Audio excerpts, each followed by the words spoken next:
Welcome to A Scrap Life, a podcast solely focused on the hustlers, grinders, operators, and business owners who live and breathe the scrap metal industry every day. We are the original recyclers. No suits required, just guts and hard work. Here is your host, Brett Eckhart. All right, guys, we're back. Bulls versus Bears, May 2023. I got the man, the myth, the legend, Chad Ellerbrock in the house. You guys know him well. He's the guy that keeps me updated on pricing and what I should be negotiating around here. So if you guys don't listen to him or don't follow his best scrap ever, I saw on LinkedIn that you had written an article this morning, or either you posted it this morning anyway. So I made sure that I made sure I'm following it, checking it out, so I can try and sneak some shots in on you on your on the info you're gonna try and bear me out today and tell me how shitty the market is and whatever else. But I'm not going to buy into that, I don't think, but I probably should. I got my blue shirt on today. I'm hoping to kind of put out that aura, a little bearish, a little bluish. I know, I get it. Never. Sometimes it's tough being a scrap guy in this world, man. We're just a bunch of bottom feeders trying to make a living, and you steel mill guys are just always trying to beat us down, like the bears you are. Yeah, I hear you, bottom feeders. I believe that. Sure. What's going on, bub? Well, so I mean, they're what a interesting 30 days. Last month there was a lot of bullish points, a lot of just overall, it felt like the sentiment has totally completely changed, and that's where too. It went from like yeah to boo. And even in the stock world, a lot of the major steel mills had earnings this past month, and people, even though there's a beat on earnings, beat on revenues, the stocks are not doing well. So it's I think that, to me, stocks are indication of the future, and with them going lower after the earnings call, it makes me think they know something I don't. So feels like stocks is like a bet on the future, right? It's not necessarily a bet on the current. I mean, that's what drives the the multiples and whatever else, and the future, because it's basically a bet on how is the company going to do down the road. And I think it's, they've been talking about, earnings coming off, for a while now. And maybe that does come to fruition. But I mean, across the board, I mean, it's beat after beat, in most industries. I mean, you see a lot of the tech industry, they're laying a bunch of people off, I don't know what on a percentage basis, but even those guys are still beating, I mean. So are you one of those guys think a no recession? Yeah, I'm one of those guys that, like, I'm not a big stock trader. I know you kind of cut your teeth in that a while back, and you got a lot more information and you got a lot more knowledge on that than my dumbass does. But like, I pay attention, I read, I try to understand, but I'm more just like from a distance, right? Because like I said in the past, like I put my money on things I feel really comfortable with, like things I feel really good about, and that's just stuff I know. And the stock market is what it is. It's kind of a it's not something I know a lot about, but I pay attention to what's going on out there, I guess. Well, let's jump into some charts, shall we? Let's do it. So talking about stocks and kind of the overall market, crude steel, I think it was pretty interesting. So we had the big gap up, and that was when OPEC announced, hey, we're going to do some major cuts for the rest of the year. And it felt like, oh man, there's no way we're going any lower. And boy, is that not the actual reality. We came right back down and then some. How much of that has to do? I mean, I was reading an article this morning on how much they're draining out of the strategic reserves, and they're doing that to drive that price down, right? But if you run a chart against the oil futures and the strategic reserves that we hold as a country, I mean, they're driving down your strategic oil reserves and is that part of, this pricing? Commodities, if you think stocks are being traded as a prediction of the future, commodities are also traded that way as well, right? I mean, because people say, oh, the oil futures, people are predicting a recession. That may not be the current market for oil today, but they're thinking in the future there may be less demand or whatever else. And then also supply. And if you're draining your reserves, is that playing, much of a role in this or not? I'd be curious what your 2 cents is. Yeah, I feel like the overall, the trend is your friend. You could argue that we're still very much into a downtrend. And yeah, I think it's very similar to like many of the metals markets where you see inventories going down and so do you see prices. And so as much as this game can to some certain level, like you said, it's prediction of the future. So it can be manipulated or positioned on. And I think it could be a mixture of both. Yeah, but there is no doubt that this chart is not bullish for scrap. All right, bear point number one. Thank you. Ding, ding, ding, ding, ding. Hot. All right, hey, let's go on another one. Bear one. Iron ore is down 127 to 106, a 16.5% decrease month over month. Wow. And so this is, as we know, this is highly correlated. China is the biggest consumer of iron ore, so this is fascinating to see this big a jag down month over month. Did not predict this. Especially with China coming out of COVID and still trying to work their way through all that. It's going to be it's going to be an interesting summer, an interesting, second half of 2023, man. Just how are they going to play? How's the whole China, situation as far as that economy and whatever else going to play itself out? I think, on the manufacturing side, China definitely is, the manufacturing side is driven by, their ability to export, to other countries and what are other countries doing economically. Because I was reading another thing I was reading the other day was talking about consumerism in China, and they're talking about the rail, the high-speed rail tickets and trips and kind of how that has like set another, a record. And so they're feeling like people are out and about, like they're moving, they're consuming, but is their manufacturing actually producing for the rest of the world? And I think that's going to be, a telltale sign. Yeah, well, I got the chart for you, my friend. I mean, look at this. So this is the black line is China's steel production. The blue line is U.S. steel production. So you can see they came out of COVID and they're setting it on fire. So yeah. So in your mind, how do those charts correlate between, say, lower iron ore, pricing, but crude steel production on the upswing?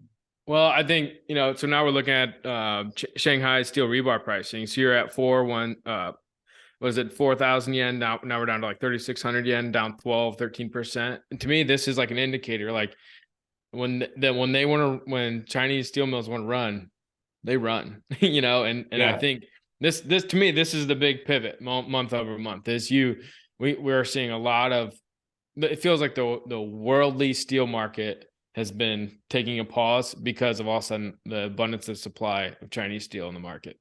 Well, we've seen this before, right? We've seen it where they are willing to produce at I would call it a loss. I mean, that's what we would call it here. But if you're being funded by, the state, then is that a real loss? I don't know. I guess depends on who's doing the books. But yeah, if they're like, fuck it, make steel, and we don't care what you sell it for, keep making steel, then I feel like that's part of the charts you're looking at. And we've talked about this, right? Where we actually the US gave their citizens cash, right, to go spend. Yeah. And during COVID, and I think they're saying, and China, one lever that China didn't do that, and one lever they've announced that we might do is drive up infrastructure to help drive their economy higher, and this would indicate that, right? So basically a playbook. I mean, it's not an unusual playbook for them. I mean, that's kind of the playbook, if you ask me. Like when they're ready to build, obviously they're driven by GDP, right? Like what is their, when they look at growth for themselves, it's not how much money do their citizens have to spend on bullshit. They're like, let's go make something. Let's go build something. Let's push our GDP and see what happens from there. Yeah. Yeah. And so I do got a bullish / bearish point, and that's pig iron. So pig iron's actually up $7, I think, month over month. But all right, let's stop there. Let's just stop. It's been a great, anticipate. No, go ahead, sorry. But the reality is, when we've seen the iron ore prices, they're down, and I think a lot of the buyers are out of the market right now, waiting for this thing to settle. And I think there's no doubt this will keep creeping down. Once you get it, once a couple sales come through, and yeah, and so to me, that's the cap on prime, right? It's tough to think prime's gonna go any higher if pig iron's not. So absolutely. So let's switch over to demand, hot roll demand. I think this has been why we've seen this historical run up here in the last 60, 90 days. Hot roll has, for the first time in a few months, gone the other way. Yeah. Well, I've been telling my steel guys on the pipe side, I'm like, don't buy at this price. Buy what you can sell, but I feel like this thing has to top out at some point. So that one, as much as I'd like, if the scrap price was actually tracking this, number, then I'd be like, oh man, but there's just too much margin, too much gap, for it to, and it's starting to roll over. To me, it's starting to roll over is what it looks like to me. Yeah, and I think like, especially like Cleveland Cliffs, they've done a good job trying to drive the increase as much as they could.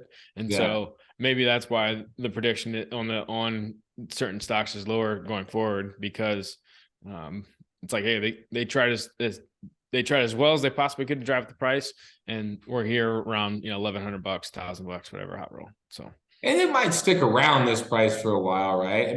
Ultimately, it may not just fall off the edge of the cliff. It may hang around here for a bit. If you look at the other, previous, the past charts, once it starts moving down, it tends to kind of trend that way for a bit. Yeah, like I think you've mentioned in the past, being in the commodities world, it's very rare you see a flat. It's big ups or big downs, or little ups or little downs. You're never seeing steadiness, that's for sure. Exactly. All right, so I look at you as one of the better copper market predictors, and you thought China was coming back, and this thing's gonna go gangbusters, and I think you still are seeing inventories go lower on copper, right? Yeah, you're seeing inventories go lower, but pricing's going lower, and I think that's a lot of that's China driven, but I don't know. My gut still says, like, around that $4 mark is a $4 copper is still good, is good pricing.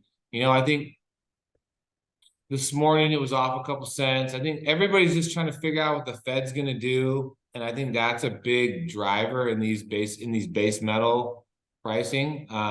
You definitely see it on the hot roll, cold roll, coil side, because people are like, what's this economy going to do? Everybody's trying to kind of guess instead of just feeling really confident about a project, or really confident about infrastructure, or confident about whatever. I think that's the noise in the background, especially on the copper side. But if you start reading and doing your research and looking at articles that people are posting, whether it's on LinkedIn or on Bloomberg, had a really good article on that copper mine that finally came to fruition. It only took fucking 3 decades or 2 decades to get done. But it's like the volume of copper that's going to be needed is astronomical compared to what's available and what's getting approved on the mining side and what's actually coming out of these older mines. The future of copper is really bright, and in the long term, for sure. I like your pun.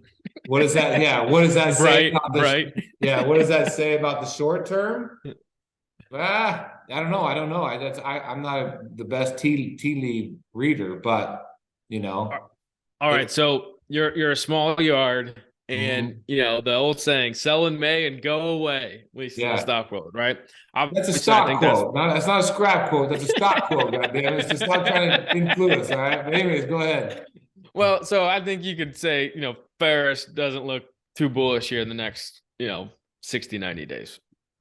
No, And copper is come off. But if you're your small scrapyard called you and says, hey, I got X amount of cash, I want to put one grade to the side, right? What one, I've had a good first half, I don't want to sell everything. What one grade in the whole yard, when you say that would be the last grade I would liquidate? I look at two things. I look at space and I look at cash flow, right? If I have space and I feel, and it depends on what I can buy. Like if I'm in a super competitive, like non-ferrous market and I'm having to pay up for copper, then my margins are going to be really tight on that item. And the last thing I want to do is tie up a bunch of cash and really not have bought it right? So I think I look at it in two ways. Like, I know the question you're asking is like, which one would I bet on? Like, just if I had to take a bet. But yeah, if I want to truly answer your question, like when I think about it is like, okay, I look at space and what can I buy the rightest, I guess, quote unquote. Okay. What can I buy with the best value so that if I do have to liquidate and I do have to, move it, then what am I going to take the least haircut on? So I look at it as, there is real opportunity in copper, 385 copper, 386 this morning, whatever that is. Like, I think it's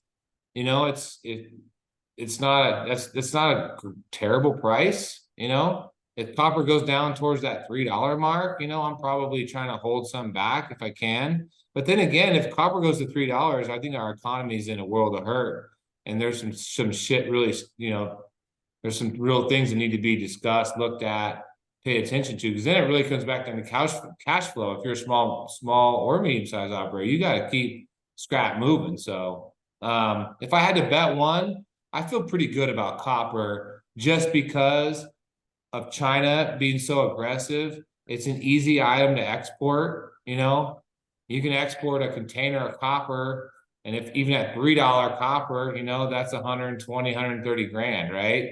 Right.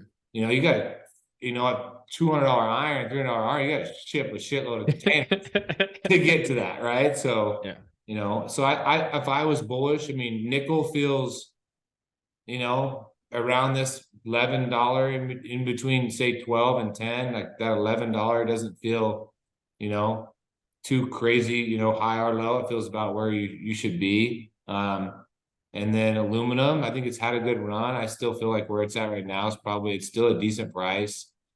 Lead is shit. That's a tough market right now. Batteries and anything lead based that market's been challenging. So I would bet copper if I had to, Copper. So if there's one grade, assuming space wasn't a thing, assuming your margins were the same for everything you bought, in January 2024, you got to sell one grade that you're going to feel like most upside. Copper's the one. You heard it first. To me, I feel like that's got the most upside because it's the most challenging to come by right now. It's definitely needed infrastructure wise. There's a thirst for copper, there definitely is, and that's not going away. So, I'd feel good about that one. I like it. Well, I think to me, copper is so important to a scrapyard because, if you think about shred feed, for example, or shredders, copper aluminum pricing, what that's doing is such a big deal to your typical auto shredder. And so we have seen prices retreat to no surprise here on shred feed. I think it's down 235 to 217, 8% decrease. So, and part of that, I feel like that shredder feed, go back to that chart, if you would. Part of that shredder feed, if you were to look at this chart back, obviously you're going a year back, and scrap becomes more plentiful, shred feed becomes more plentiful, and if you don't have just a crazy strong demand, then as scrap becomes, car bodies, tin logs, appliances, just white goods, then there's definitely they know they can buy it cheaper. They're gonna buy it cheaper. Even here, bottoms out in November, December, scrap starts getting harder to come by, and then you start to see, a ramp up, and from 125 to 225, 230, whatever that is. That's not a aggressive move. You know, we've seen bigger moves than that. And I think a lot of that's supply driven. There's just, it's tougher to come by. So, I mean, our flows are picking up in our yards, even though the prices are down. Yeah. Can you repeat that? Your flows are how? Yeah. Our flows are picking up slightly, like really slightly. But no, I mean, in general, like more projects are coming up. You know, in last month we crushed a lot of cars. We'll start building landfills again, and our volume will pick up. So the pricing, I could see why it could soften up on us for sure. If there's, you know, if you're still only running your mills at say low 70s, you know, I think, you know, that's not an aggressive, you know, like what we have seen. So there's no doubt in my mind the shred price is, you know, got some room to go. Yeah. Well, so on that note, I did add, talking about shred feed and how it flows. You know, price is obviously your biggest indicator, but weather is another one. So I added this chart. It's a rain predictor for the future month. And so how true is this? Who knows, right? Weathermen will always get paid right or wrong. But you know, I think it's an interesting chart that's saying, hey, in the Midwest, temperatures are going to be a little bit below normal. And on the Southeast, temperatures are going to be a little higher than a normal. And then out West, they're saying, hey, it's going to be nice. It's going to be weather's going to be a little bit nicer or a little bit warmer temperatures. So, which that's going to create some real problems. And in the West, especially, you know, we don't fight the issues that say the Midwest and the South fight as far as the river and flooding and trying to navigate, you know, barges and all that, you know, moving steel up and down. But because everything over here, for the most part, is either rail or truck, you know, very little barge movements, very little, you know, so the flooding and all that, those issues, we don't fight other than just maybe like a road closure or something. But make no bones about it, in my opinion, because of the snowfall we've had over here in the Northwest, especially, that there's some serious flooding action that's going to happen. And that to me doesn't have anything to do necessarily with scrap, but it does in the future potentially have some infrastructure impact that maybe, you know, outside chance that, you know, drives a little demand on the steel side. Well, to me, I look at this and I see, okay, they're thinking below levels predictable of rain. And so I think there has been some flooding, right, and some closures on the Mississippi. And so hopefully in the next month, if this is true, that should balance back out. So I'll cross my fingers.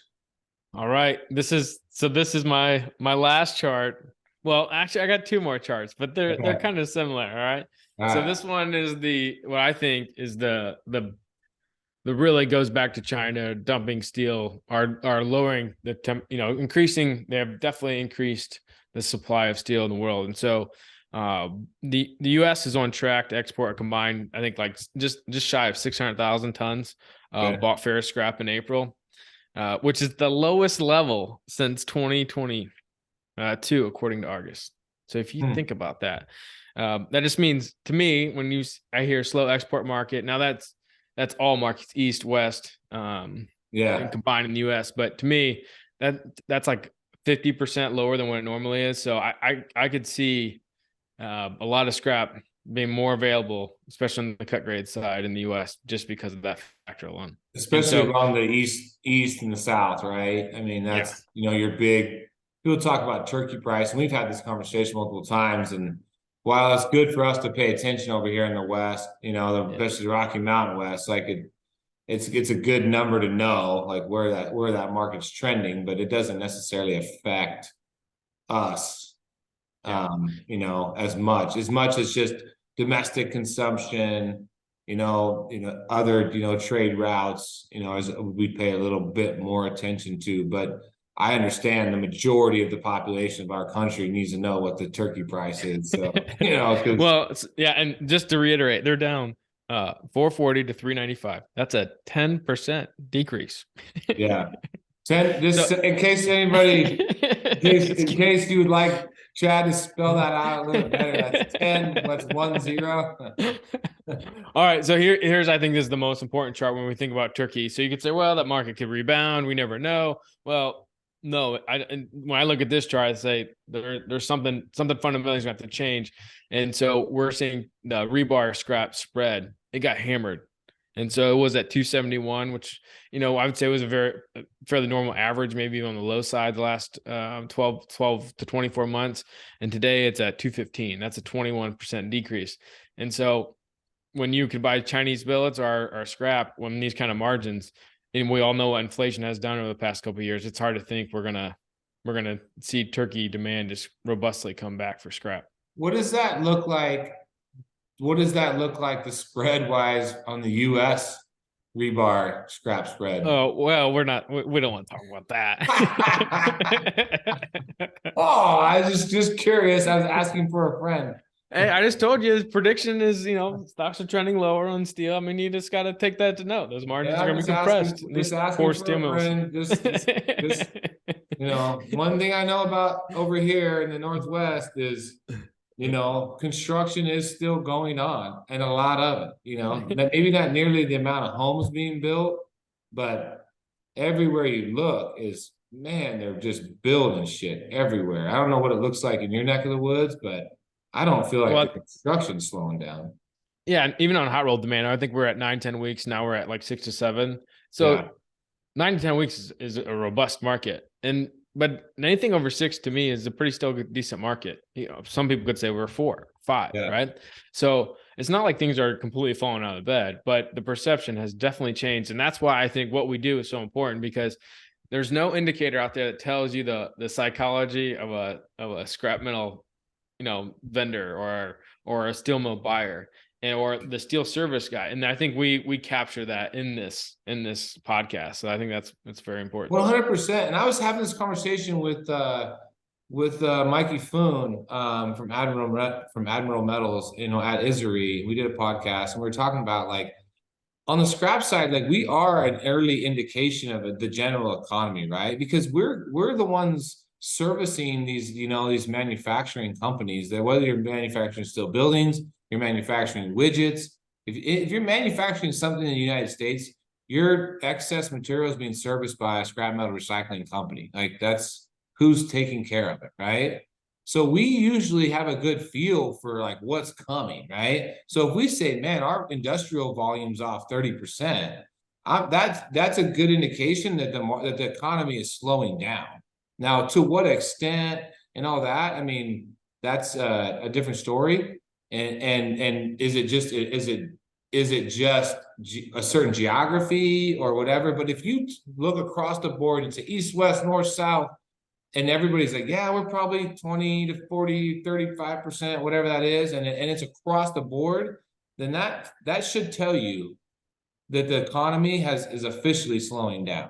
Now, does it slow all the way down to a crawl? I don't know. Like, I'm not an economist, but I can just tell you by visually the amount of volume that we receive, it's down. Like, people need to start battening down the hatches and getting ready, right, for whatever's going to come. And I'm not saying you get scared and you run for the fence, but I am saying, like, if you've got a good consumer for your material, it's not in your worst interest to keep scrap moving, right? To keep cash flow moving, to do that. So I think, like you said, that, this podcast is important for that reason. It kind of gives you a little indication about what's going on out there. And hopefully, I'm not gonna tell you how to run your business. It's like, well, I want you to tell me how to run mine. But take the advice from that you're reading from this source, from 10 other sources. Make the best decision you can and keep it moving. Well, I think on that psychology aspect, you think about a lot of times what happened last year. A lot of folks think that's what's going to happen this year. And boy, does it feel like that this year. It feels like this year and last year are trending very similar, right? Yeah. But if that, on the bullish side, if demand keeps above 6 weeks on hot roll, for example, and we just see a complete flush of inventories throughout the system, that that could catch us a surprise again for more volatility. So I think this game is too hard to predict long term. I'd probably be on a beach somewhere if I could truly know it. But I think overall the dealer mindset is very, very important, and I'm glad we do this. So thank you. Yeah, know your geography, know your consumers, know what your consumers are producing, and then you can make an educated decision on what you should be doing, right? I mean, if I had on the fairest side of the business for sure, know who you're selling to. Know are you selling to an export yard that's exporting to Turkey? Know if you're selling to a domestic mill or mills, what are they producing? Try and figure out what does that market demand look like. And then that should give you some rough, gut feel of how to handle and process and sell and move the material that you're actually, making available. I love it. Well, we did it. We covered. All right, man, we're done. Let's call it a wrap. We'll see your ass in June. Take care, Brett. All right, man. Take care.